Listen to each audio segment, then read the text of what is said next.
آج کل کوئی بھی ایرا غیرہ اسلام کے خلاف بھوک رہا ہے،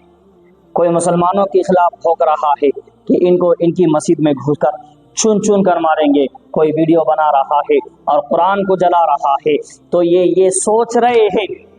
کہ یہ بچکانی حرکتیں کر کے مسلمان ڈر جائیں گے، یہ سوچ رہے ہیں کہ ایسی حرکت کر کے ہم اسلام کو ختم کر دیں گے، مسلمان کو ختم کر دیں گے، اسلام کے ماننے والوں کو ختم کر دیں گے۔ میں نے بتانا چاہتا ہوں اور پوری قوم کو یہ اعلان کرنا چاہتا ہوں کہ اگر تم یہ سوچ رہے ہو کہ ایسی بچکانی حرکتیں کرنے سے مسلمان ڈر جائے گا یا مسلمان سہم جائے گا یا مسلمان جو ہے تمہارے خلاف آواز نہیں اٹھائے گا، اگر مسلمان خاموش ہے تم اس کی خاموشی کو اس کی کمزوری نہ سمجھو، مسلمانوں کو کمزور سمجھ رہے ہو، اسلام کے خلاف بھوک رہے ہو، ہمارے پیغمبر کے خلاف بھوک رہے ہو اور قرآن کے خلاف بھوک رہے ہو اور اسلام کو ختم کرنا چاہتے ہو۔ میں آج کل کے ان گستاخوں سے اور ان غداروں سے یہ کہنا چاہتا ہوں کہ تم مسلمانوں کی تاریخ کو تو نہیں بھول گئے، کہ تم یہ بھول گئے ہو کہ مسلمانوں کی تاریخ تم نے بھلا دیا۔ اگر تم نے بھلا دیا ہے تو میں تمہیں مسلمانوں کی تاریخ یاد کرا دو۔ ہماری تاریخ تو یہ ہے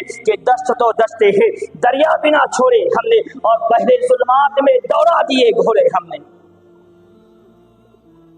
تم اگر یہ سوچ رہے ہو کہ تم مسلمانوں کو ختم کر دو گے یا اسلام کو ختم کر دو گے تو ابرہا بھی آیا تھا اپنا لشکر لے کر،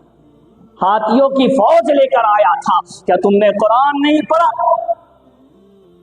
أَلَمْ تَرَ كَيْفَ فَعَلَ رَبُّكَ بِأَصْحَابِ الْفِيلِ، وہ اپنی فوج کے ساتھ آیا تھا، مگر اللہ تعالیٰ نے ابابیل کے لشکر سے چھوٹے پرندوں کے ذریعے اس کے بڑے بڑے ہاتھیوں کو تباہ کر دیا۔ اسلام کو ختم کرنے کے لیے اور جو ہے مسلمانوں کو ختم کرنے کے لیے بڑے بڑے آئے، اللہ نے ان کے نام و نمود کو ختم کر دیا، ان کا نام و نشان تک باقی نہیں رہا۔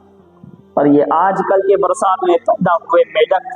یہ سوچ رہے ہیں کہ ہم اسلام کو ختم کر دیں گے یا مسلمانوں کو ڈرا دیں گے۔ فرعون بھی آیا تھا، اپنی دولت، اپنی طاقت اور اپنے سپاہی اور اپنی فوجوں پر اسے بڑا ناز تھا، کہنے لگا انا ربکم الاعلی، میں تمہارا رب،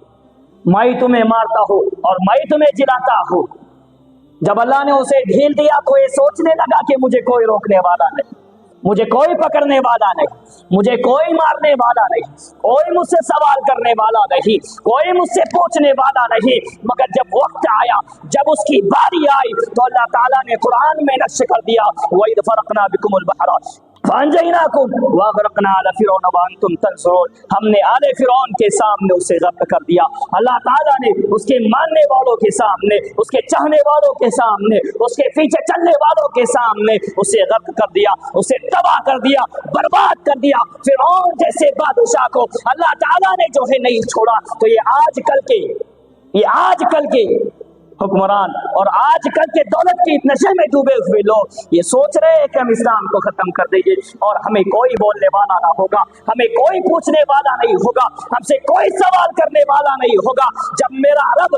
ڈھیل دیتا ہے اور رسی کو چھوڑتا ہے تو کوئی یہ نہ سوچے کہ وہ تمہیں ڈھیل دے رہا ہے تو تم ہمیشہ رہو گے، تمہاری طاقت ہمیشہ رہے گی، تمہاری دولت ہمیشہ رہے گی، تمہاری قوت ہمیشہ رہے گی۔ جب وہ کھینچتا ہے، فرعون کی طاقت بھی کام نہیں آتی، نمرود کی پاور بھی کام نہیں آتی۔